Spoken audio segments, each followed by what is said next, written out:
안녕하세요. 40대 주부입니다. 저도 힘든 일이 많아 이곳 사연을 들으면서 많은 위안으로 삼았습니다. 얼마 전 저에게도 기가 막힌 일이 벌어져서 이렇게 글을 쓰게 되었습니다. 저는 할머니와 살았습니다. 아빠 엄마는 이혼 후에 뿔뿔이 흩어지셨다네요. 어린아이를 어디에 맡기실 수가 없으셨던 할머니가 저를 돌봐주셨습니다. 사실 그냥 밥만 먹여주시는 거지 그렇게 많은 사랑을 받고 살지는 못했어요. 할머니 혼자 살기에도 버거운데 나까지 있으니 모든 원망은 다 저 때문이었습니다. 지금은 나이가 드니 아마 아빠 엄마에 대한 원망을 저에게 화풀이 하신 게 아닌가 생각이 드네요. 그러다 보니 고등학교를 마치자마자 도망치듯 서울로 올라왔습니다. 정말 억척스럽게 파출부며 공장이며 안 해본 일 없이 닥치는 대로 일을 했습니다. 지금의 남편을 만난 것도 공장에서였습니다. 언제까지 일용직으로 살 수가 없어서 기술이라도 배우자는 생각으로 조그마한 방직 공장에 들어갔습니다. 재봉틀 기술도 익히면서 돈도 벌고 식사와 잠자리까지 제공해 주어서 나름 만족하며 지냈습니다. 하물며 그때는 동대문이 호황이었던 때라 일거리는 넘쳐나고 직원은 항상 모자랐습니다. 저는 돈도 벌고 기술도 익히는 게 목표였기 때문에 정말 온종일 일했습니다. 햇볕도 들지 않는 재봉틀 소리만 들리는 지하에서 종일 일만 했습니다. 항상 먼저 일을 시작하고 제일 늦게까지 일을 하는 것도 저였습니다. 우리 김양 같은 직원만 몇 명 더 있어도 내가 정말 편하게 일하겠는데. 항상 고마워요, 김양. 마감 촉박한 건 항상 김양 차지네. 펑크 안 내고 잘해주고 있어요. 기술도 금방금방 배우고 복덩이가 굴러들어왔어. 사장님은 나이가 좀 있는 편이었어요. 항상 웃는 얼굴로 직원들 간식도 사다 주시고 너무 오래 지하에 있으면 건강 해친다고 낮에는 강제로 밖에 나가서 햇볕도 쬐고 휴식을 하게끔 해주셨어요. 글쎄 전에 부인도 여기서 일을 했는데 맨날 지하에서 일만 하다가 폐병에 걸려서 죽었대. 그래서 저렇게 철저하게 직원들 건강관리 시킨대. 같이 일하는 언니들을 통해 사장에 관한 이야기를 가끔 들을 수 있었습니다. 저는 저랑 나이 차이도 많이 나고 솔직히 아직 남자를 생각해 본 적도 없었습니다. 오로지 목표는 조그마한 단칸방을 마련하고 번듯한 직장을 가져보는 게 현재의 현실적인 소원이었습니다. 혹시 김양, 남자친구는 없어? 어머, 사장님, 저 여기서 거의 24시간 있어요. 제가 언제 남자 만나러 나가는 거 보셨어요? 갑자기 실없는 소리 하세요. 사장님과는 꽤 아주 친해졌습니다. 이곳에 오기까지 참 다양한 사람들을 만났는데 사실 일이 힘든 것보다 사장과의 문제 때문에 그만두는 경우가 더 많더군요. 어린 여자애라고 깔보고 제때 돈을 주지 않는 곳도 있고 날 한번 어찌해보려는 남자 사장들도 많았어요. 사장님은 거의 매일 붙어 있었는데 저에게 한 번도 출근되거나 이상한 행동을 하지 않고 마치 여동생 대하듯이 저에게 편하게 대해주셨어요. 항상 너무 일만 하면 병 생기니 나가서 놀기라도 하라고 용돈도 쥐어주곤 하셨지요. 혹시 말이야, 나는 어때? 아니, 당장 어떻게 하자는 건 아니고, 나랑 영화도 보러 다니고 하면서 차츰 알아가는 거 어떤가 해서. 나는 김양이 정말 마음에 들거든. 아, 그렇다고 뭐, 이상하게 생각하지도 말고, 그냥 순수하게 관심을 표현하는 거야. 나이 많은 사별남이라고 싫다고 하면 내가 더는 이야기하지 않을게. 사장님은 어느 날 난데없이 저에게 고백을 해왔습니다. 사장님, 사실 저 남자에 대해 한 번도 생각해 본 적 없어요. 정말 먹고 살기 힘들어서 누구와 뭘 한다는 생각 자체를 안 했어요. 그래서 연인 그런 거 말고요. 그냥 서로 알아가는 정도가 좋을 것 같은데. 저는 솔직한 심정을 이야기 드렸어요.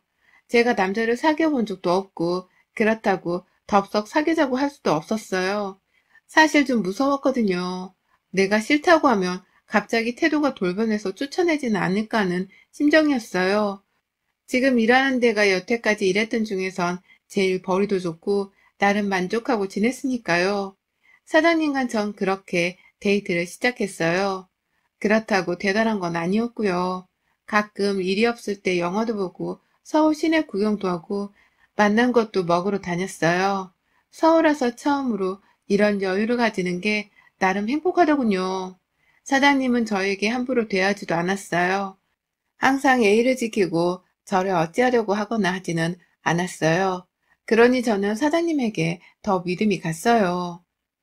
이런 거 물어봐도 되는지 모르겠는데 전부인은 어떻게 되신 거예요?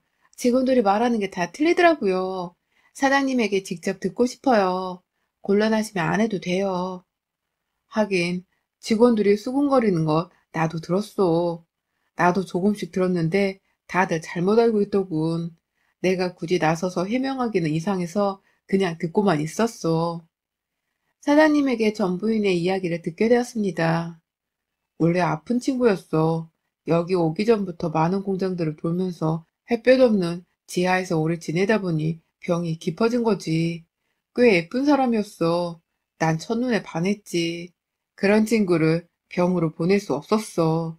내가 결혼해달라고 거의 매일 사정하다시피 쫓아다녔지. 결혼해서 내가 고쳐주고 싶었거든. 근데 결혼하고 2년 만에 세상을 뜨게 됐어.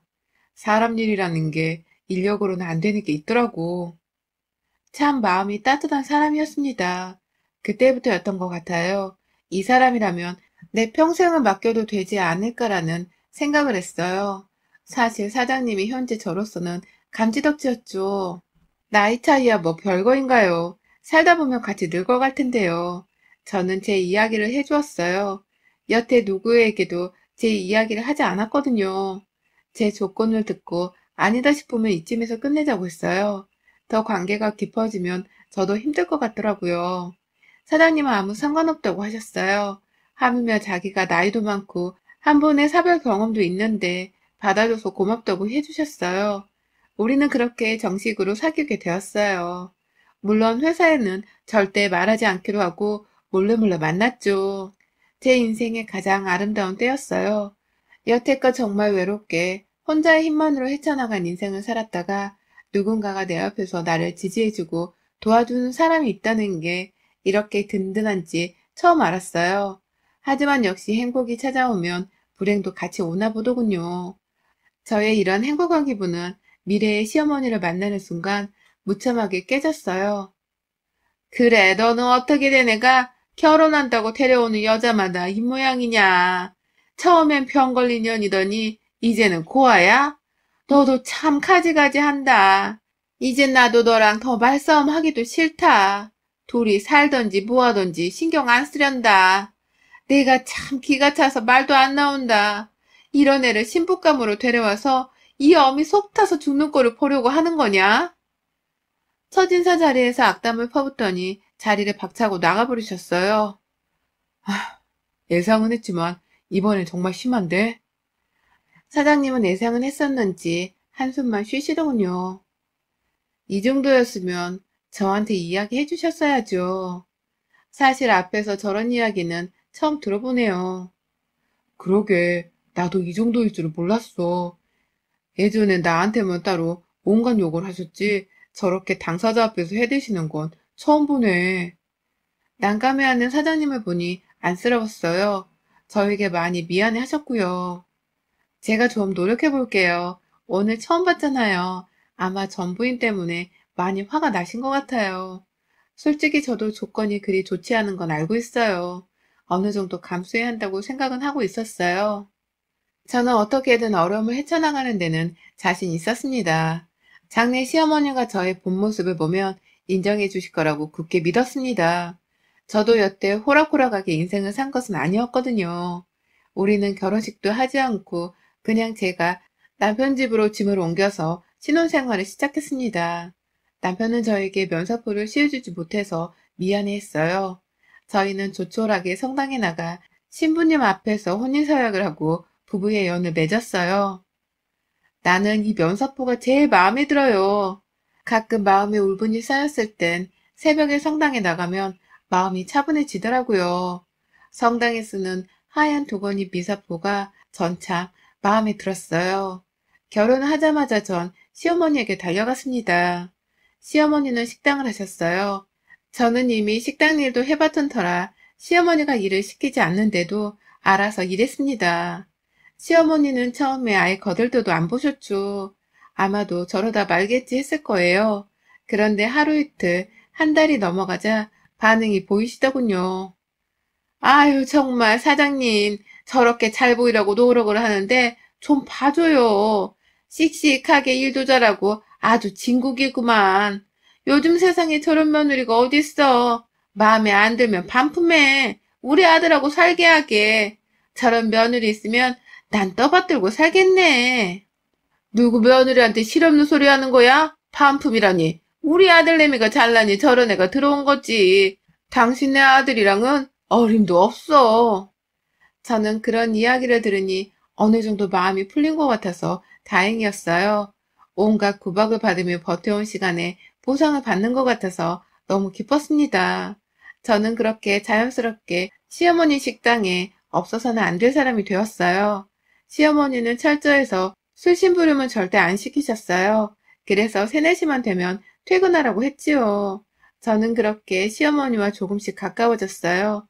그런데 결국 사건은 터지고 말았어요. 일단 사람을 한번 무시하니 그래도 노여움을 풀기는 했지만 순간순간 튀어나오는 말에 계속해서 상처받더군요. 문제의 사건은 김장하면서 벌어졌어요. 식당을 오래 하셔서인지 식당에서 김장하는 날은 마을 김장날이었어요. 아예 트럭 몇 대를 불러서 단체로 김장을 하셨어요. 그러다 보니 온 동네 분들이 다 모인 거죠.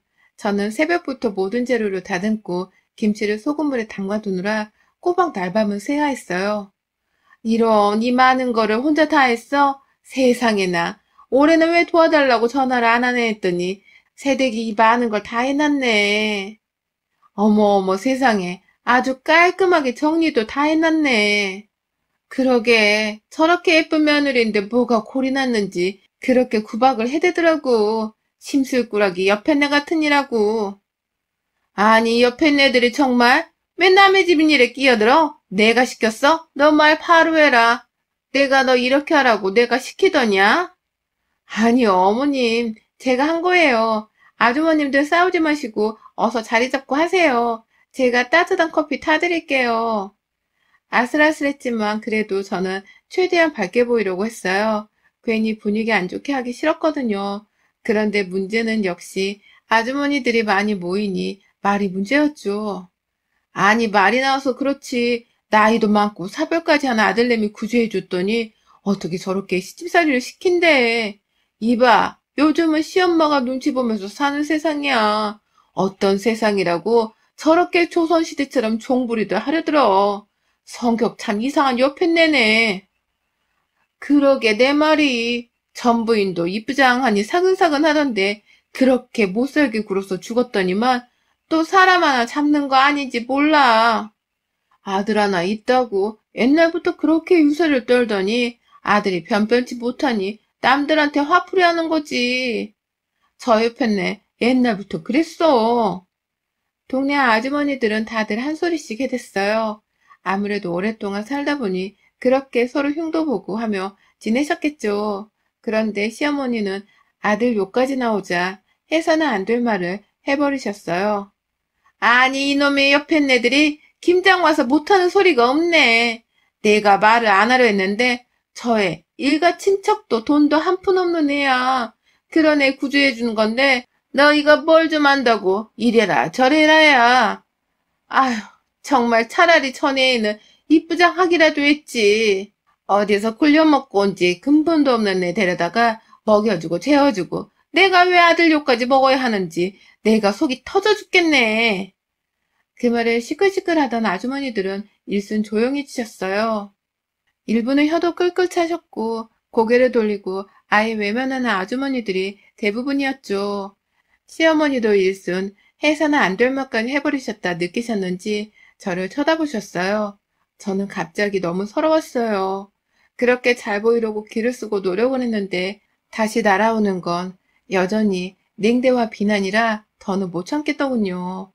결국 전 눈물을 터뜨리고 그 자리를 박차고 나와야 했어요.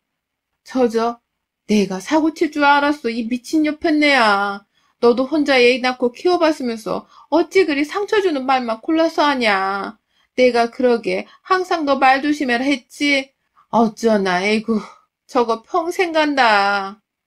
시어머니도 뭔가 큰 실수를 하신 거를 깨달았을 겁니다. 입 밖으로 꺼내도 될 이야기가 있고 조심해야 할 이야기가 있는데 동네 사람들이 다 있는 앞에서 너무 심한 말을 뱉어버린 겁니다. 저는 그날 집으로 와 이불을 뒤집어 쓰고 펑펑 울었어요. 처음으로 날 버리고 가버린 엄마 아빠가 너무 싫었고 항상 날 구박하던 할머니가 미웠어요. 저는 누구에게나 구박만 받고 자라야 하는 사람이냐 하는 자괴감까지 들더군요. 그리고 며칠을 알아누웠어요. 남편은 그런 저에게 몇 번이고 무슨 일인지 물었지만 저는 대답을 할 기력도 없었어요. 정말 여태 살아오면서 받았던 가정 구박들이 생각나면서 제가 살아왔던 세월이 다 부질없게 느껴졌어요. 그러고 누워있는데 밖이 좀 소란스러웠어요. 아가가 아프다고? 김장할 때 무리해서 병이 났나? 시어머니가 오신 것 같더군요. 혹시 무슨 일 있었어요? 김장하고 와서 이불 뒤집어 쓰고 벌써 이틀째예요. 약 먹으라는 이야기도 안 들어요. 어머니, 또 무슨 말 하신 거 아니에요? 아니, 내가 좀 화가 나서 좀 막말을 했는데. 아니, 어머니, 정말 너무하시네요. 저 사람 어머니 마음에 들려고 그렇게 노력하는데 어떻게 그날 이후로 바뀌신 게 없어요. 저 사람 매일 새벽같이 식당 갔다가 저녁에 와서 우리 공장 일하고 우리 집 종처럼 일했어요. 고마워하지는 못할 망정 왜 그렇게 구박하세요? 아니, 내가 옆에 애들하고 싸우느라 좀 말이 헛나왔어. 어머니, 가세요. 우리 여기서 끝내죠. 어머니는 정말 구제불능이에요. 제 전부인도 그렇게 마음에 안 든다고 아픈 사람을 괴롭히더니 이제 저 사람한테까지? 어머니, 그냥 내가 싫은 거죠? 우리 앞으로 얼굴 보지 말고 삽시다. 나도 이제 지긋지긋해요. 아니, 엄마한테 무슨 연을 끊고 살자니? 아무리 엄마가 잘못했기로서니 네가 그게 엄마한테 할 소리냐? 그럼 어머니가 저 사람한테 하는 이야기는 해도 된 소리예요? 저 사람 어머니한테 그런 말 들을 사람 아니에요. 어머니가 저 사람 인정 안 하니 저도 어쩔 수 없어요. 아예 우리 안 보고 사시죠. 시어머니는 너무 당황하신 것 같더군요. 한동안 정적이 흘렀어요. 아픈 와중에도 이건 아니나 싶더군요. 저는 힘겹게 일어나야 했어요. 어머니 오셨어요? 들어오세요. 시어머니는 남편 눈치를 보더니 잽싸게 들어오시더군요. 저는 무릎을 꿇고 말씀드렸어요. 어머니, 제가 마음에 안 드신 거 알고 있어요.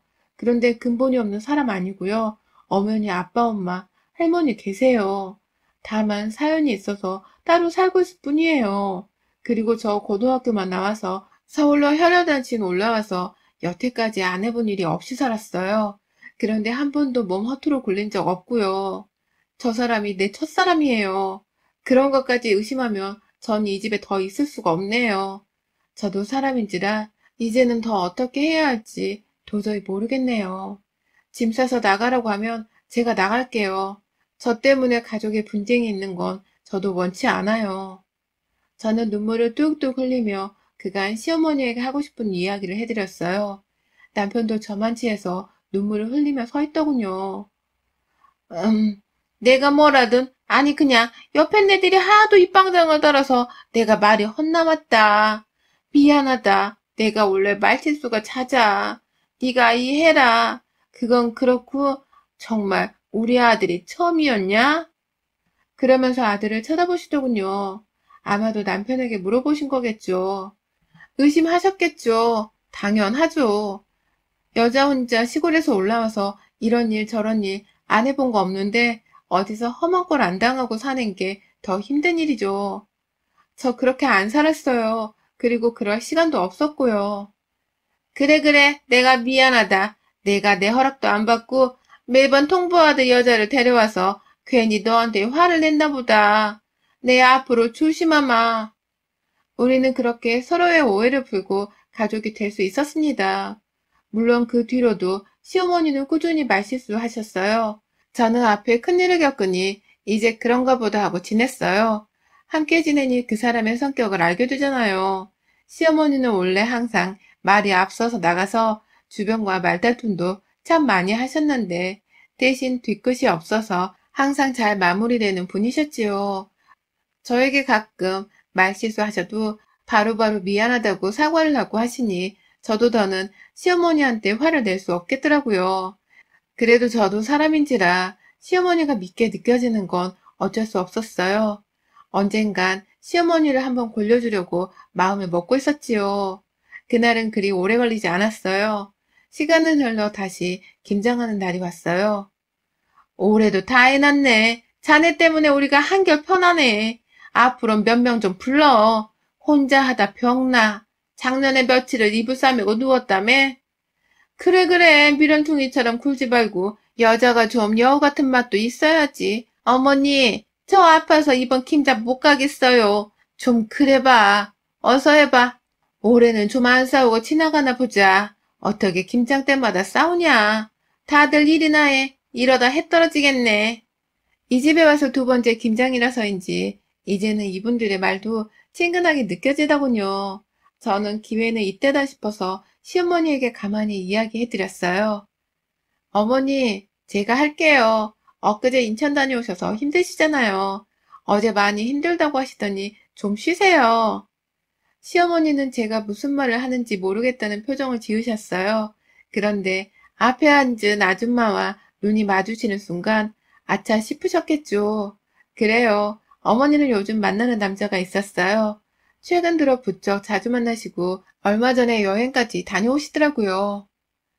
이 옆에 내가 우리 오빠 만나지 말라고 했지? 내가 한 번만 우리 오빠 만나면 너 죽고 나 죽고 하자고 했지? 아니 이 옆에 내가 네 오빠 만나는데 네가 왜 맨날 난리야? 나도 너 때문에 네 오빠 안 만나려고 했는데 그 사람이 어찌나 나 좋다고 쫓아다니는지 할 수 없이 만나주는 거다. 아주머니는 앞에 있는 김치를 들더니 시어머니 얼굴에 냅다 갈기시더군요. 일명 김치 귀싸대기를 맞으신 거예요. 그 뒤로는 정말 김장 모임은 아수라장이 되고 난리가 났어요. 저는 속이 다 시원하더라고요. 차마 제 손으로 시어머니를 때릴 수는 없고 다른 사람에게 김치 귀싸대기를 맞는 거 보니 후련해지더군요. 그 뒤로 어떻게 됐냐고요? 제 덕에 시어머니는 공식적으로 아저씨랑 사귀었고 이제는 함께 살게 되었어요. 시어머니도 남자가 생기자 천상 여자처럼 지내셨어요. 우리 가족은 그렇게 행복한 가정으로 지내고 있답니다. 여러분들도 힘들고 어려운 시기가 있을 겁니다. 저처럼 잘 버텨보세요. 언젠가 낙이 올 거예요. 저도 항상 응원해드릴게요. 여러분의 생각은 댓글로 남겨주세요. 오늘도 시청해주셔서 정말 감사합니다.